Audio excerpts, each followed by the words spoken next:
नमस्कार, जय श्री राम। पहले भी मैं 2 वीडियो डाल चुका हूँ, अब तीसरी वीडियो डालने के लिए जा रहा हूँ। मैं आशा करता हूँ कि आप लोगों को ये मेरी वीडियो पसंद आए। प्रश्न पूछिए भैया। सत्संग की महिमा क्या है? सत्संग की महिमा बहुत बड़ी है। जैसे हरे रंग की लता होती है तो हरे रंग का ही कीड़ा पाया जाता है, लाल रंग की लता होती है तो लाल रंग का ही कीड़ा पाया जाता है। और सत्संग बहुत बड़ी चीज है।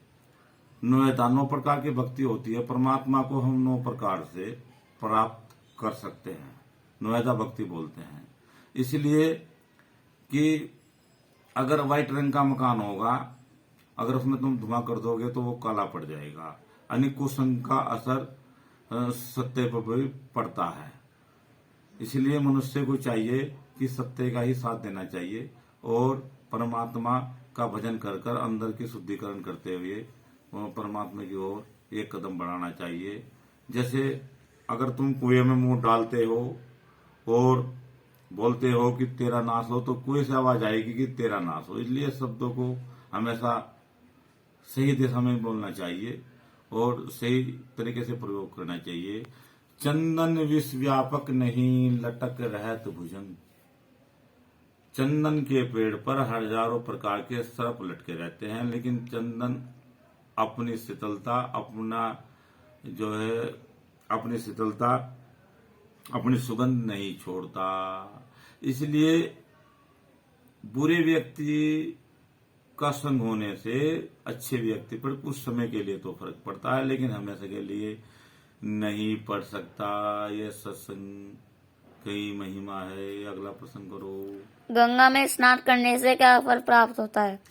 गंगा में आप 100 डुबकी लगाइए, कोई अर्थ नहीं। हर प्रतिदिन नहाइए, कोई अर्थ नहीं। इसका कारण यह है कि एक बोतल ले लीजिए और डाट बंद करके मलमूत्र भरकर उसे 100 डुबकी लगाइए, लेकिन वह साफ और शुद्ध नहीं होगी जब तक तुम उसकी डाट खोलकर मलमूत्र बाहर की ओर नहीं फेंकोगे और गंगा जल से उसे बारंबार साफ नहीं करोगे और ताजा जल नहीं भरोगे। गंगा स्नान करने का अर्थ है अंदर की शुद्धिकरण करना। आप बीड़ी, तंबाकू या मदिरा पान करते हैं या आपके अंदर कोई भी गलत आदतें हैं, अपने हाथों में जल लेकर, गंगा जल लेकर, और ये संकल्प लें कि आज से मैं ये बुरी आदतें छोड़ रहा हूँ, ये गंगा माता को दे रहा हूँ, आज से मैं कुविचारों को छोड़ रहा हूँ। जब जाकर गंगा स्नान का पूरा फल प्राप्त होता है। जब गंगा स्नान का सही फल प्राप्त होता है। तीसरा प्रश्न पूछिए। व्रत का क्या अर्थ होता है? व्रत का अर्थ बरताना है। हम अपने पेट की शुद्धिकरण के लिए व्रत रखते हैं और जितना हम भोजन करते हैं प्रतिदिन, वो अपने हिस्से का दूसरे को दे देना, उस असहाय व्यक्ति को, कमजोर व्यक्ति को दान कर देना कि आज मैं अन्न नहीं खाऊंगा, मेरे हिस्से का दूसरे को दे देना। व्रत का अर्थ बरताना है, उसका पेट भर जा और अंदर की शुद्धिकरण हो जा, यही व्रत का अर्थ होता है।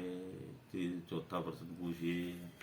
इस संसार की महिमा क्या है? इससे बचने का क्या उपाय है? इस संसार की माया क्या है, इसका बचने का उपाय क्या है? ये संसार माया से ढका हुआ है। जैसे शुद्ध साफ जल काई से ढका हुआ है, इसी प्रकार से हमारा ये जो जितना भी आप देख रहे हो संसार माया से ढका है। इस माया के पीछे प्रत्येक मनुष्य भाग रहा है। मुझे धन चाहिए, मुझे पृथ्वी चाहिए, मुझे ऐश्वर्य चाहिए, और इसी की ओर भाग रहा है। जो ज्ञानी विद्वान मनुष्य होता है वो अपना कार्य उसी प्रकार करता है। जैसे कमल का फूल पानी के अंदर रहता है, यानी पानी से तो अपनी खुराक ले रहा है, लेकिन वो उसमें लिप्त नहीं। आप पानी उसके ऊपर डालिए, वो बूंद बूंद कर नीचे फेंक देगा, फिर साफ सुथरा रहेगा। उसी प्रकार से कमल के फूल की तरह मनुष्य को इस माया रूपी संसार में रहना चाहिए। अपने कार्य तो पूरे करते रहो, कार्य में तो कोई अर्थ नहीं। परमात्मा में ध्यान रखो, इसमें लिप्त ना हो। इस माया में लिप्त होना ही विनाश का कारण है। भगवान श्री कृष्ण ने अर्जुन से कहा, हे अर्जुन, मेरी जो यह माया है इसमें लिप्त होना ही विनाश का कारण है। जो मनुष्य इसमें लिप्त हो जाता है वही विनाश की गति को प्राप्त करता है। संसार के कार्य तो करते रहो, अपने काम तो पूरे करते रहो, लेकिन ध्यान परमात्मा में रखो, ईश्वर में ध्यान रखो और अपना काम करते रहो। इसके बचने का उपाय यही है, माया से बचने का उपाय यही है। 5वां प्रश्न पूछिए। परमात्मा की प्राप्ति कैसे होती है? परमात्मा की प्राप्ति, परमात्मा तो हर जगह है, कण कण में व्यापक है। परमात्मा ने कहा कि हर जगह मौजूद हूं, नजर आता नहीं, बिना योग साधन के कोई मुझे पाता नहीं। यानी कि जैसे हम खाना बनाने के लिए चूल्हा आदि, लकड़ी आदि और आग की जो आवश्यकता पूरी करते हैं, उसी प्रकार से परमात्मा की प्राप्ति के लिए भी हमें कुछ साधनों की आवश्यकता पड़ती है। जैसे हवन करना, सामग्री डालना। 9 प्रकार से परमात्मा की भक्ति होती है, निवेदा भक्ति, सत्संग भक्ति और नाच गाकर भक्ति, और जो है 9 प्रकार से परमात्मा की प्राप्ति के लिए भक्ति करता है।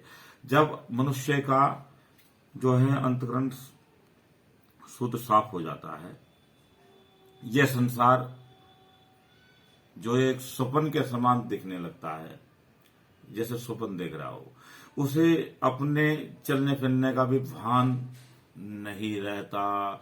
उसे चारों ओर परमात्मा ही परमात्मा नजर आता है। उसे ये संसार स्वप्न के समान दिखने लगता है। तो समझो आप परमात्मा की ओर कदम बढ़ा चुके हैं और आपको शीघ्र ही परमात्मा की प्राप्ति हो जाएगी। जब ऐसा अनुभव होने लगे, जब ऐसा ज्ञान होने लगे कि मैं इस संसार से मेरा कोई लेना देना नहीं है, मुझे स्वप्न दिख रहा है, स्वप्न देख रहा हूं, और जो चारों ओर जिधर भी देखता हूं परमात्मा की ही तस्वीर नजर आने लगे, चारों तरफ ऐसा अनुभव होने लगे, और अपने चलने फिरने उठने बैठने का भी भान ना रहे, तभी परमात्मा की प्राप्ति होती है। परमात्मा हमारे अंदर ही है, बाहर तो शून्य है, कुछ भी नहीं है। परमात्मा की जो प्राप्ति होगी हमारे शरीर के अंदर से ही होगी, बाहर कुछ भी नहीं है। ये परमात्मा की प्राप्ति के बारे में बता है। 6वां प्रश्न पूछिए। लाइक और सब्सक्राइब करना आपको वीडियो पसंद आई हो तो।